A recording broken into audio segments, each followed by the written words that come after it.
Au cours de l'histoire, de nombreuses espèces sont en péril et envahissantes dans le monde, mais nous voulons nous pencher sur le Canada. Le Canada soutient une remarquable diversité de la vie. Environ 80 000 espèces sont connues pour exister au Canada, à l'exclusion des bactéries et des virus. Dans cette vidéo, nous allons seulement nous concentrer sur deux animaux. Lynx rufus, également connu sous le nom de lynx rouge, est un chat de taille moyenne originaire d'Amérique du Nord. Les lynx rufus sont considérés comme menacés, en voie de disparition au Canada et en Amérique du Nord. Ce genre de lynx ne peut pas être trouvé en Colombie-Britannique, au Nouveau-Brunswick, à Terre-Neuve-et-Labrador, en Nouvelle-Écosse, en Ontario, à l'île du Prince-Édouard, au Québec. Mais ils peuvent être trouvés dans le sud de l'Alberta, du Manitoba et de la Saskatchewan, près des États-Unis. Bien que la restriction du commerce international illégal de la fourrure ait profité à la population, la chasse illégale reste un grand danger. Ironiquement, l'animal était autrefois considéré à la fois comme un trophée de chasse désirable et comme un ravageur, destruction et modification de son habitat. La population du lynx ibérique a décliné au cours des 50 dernières années du fait des modifications du paysage et de la conversion des régions de maquis en zones agricoles et forestières, entraînant une chute sévère de son habitat. Fragmentation de leur habitat, les lynx ont besoin de pouvoir se promener librement pour trouver un compagnon afin de se reproduire. Au fur et à mesure que leurs régions se divisent, ils sont de plus en plus séparés les uns des autres. En raison de la fragmentation du maquis méditerranéen où ils habitent. Cette espèce a une faible possibilité de développer une population nombreuse et saine. De plus, la perte de leurs habitats naturels augmente la probabilité que les jeunes lynx meurent lorsqu'ils se déplacent.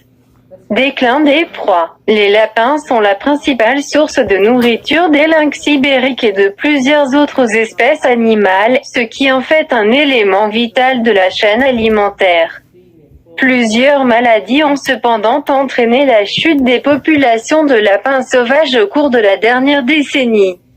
La population de lynx a été réduite en raison d'une réduction du nombre de lapins, ainsi que de la destruction et de la modification des anciens habitats du lynx.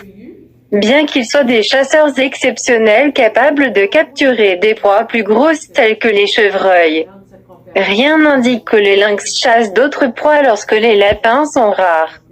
Accidents de la circulation. Une autre menace pour l'existence du lynx est les accidents de la circulation, qui sont devenus plus fréquents ces dernières années. En fait, être heurté par une voiture en mouvement reste leur plus grand danger. Cats. Malgré le fait que le nombre de lynx ibériques a quadruplé au cours des 3 dernières années, le nombre de lynx tués sur la route a augmenté à un rythme encore plus rapide. Le lynx, comme les autres chasseurs des bois, joue un rôle vital dans l'écosystème. Les lynx sont des carnivores de taille moyenne qui chassent des espèces de proies plus petites qui se reproduisent rapidement. Les populations actuelles de lynx seront probablement de plus en plus séparées à mesure que leur habitat s'élèvera. Pour maintenir la survie à long terme de l'espèce, la protection de l'habitat à des altitudes plus élevées ainsi que des corridors cruciaux reliant ces endroits est tout aussi important que la protection de l'habitat actuel du lynx. Myrmica rubra, également connue sous le nom de fourmi rouge commune ou à tort de fourmi de feu européenne, cette espèce est une qui envahit le monde. La fourmi est partout au Canada sauf au Nunavut. La raison en est que la température est trop froide pour qu'il puisse y vivre. De plus, le sol dans les pays du Nord est gelé. Ce qui signifie que les fourmis ne peuvent pas y faire de nid ou de hutte dans ces parties du monde. Les fourmis femelles fraîchement mariées, reines, établissent des colonies de fourmis, qui se développent rapidement à mesure que les fourmis éclosent à l'intérieur de la colonie, créent une demande de ressources pour nourrir le nombre accru. En conséquence, de grands groupes de fourmis commencent à quitter la colonie à la recherche de nourriture pour nourrir les jeunes fourmis, même si nous ne connaissons pas le nombre exact de fourmis au Canada.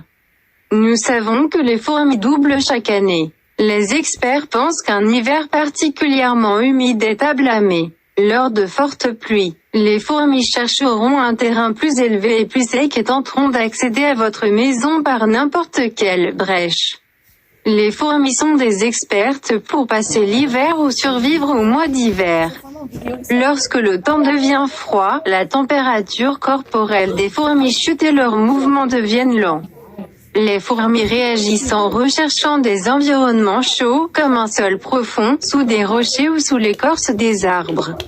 Et comme nous le savons tous, le Canada est le deuxième plus grand pays au monde. Il est connu pour sa terre, ce qui signifie que les fourmis ont de nombreux endroits où habiter loin des humains. Chaque piqûre génère des zébrures ou des pustules qui peuvent entraîner des infections, des réactions allergiques ou, dans les cas les plus extrêmes, la mort par choc anaphylactique.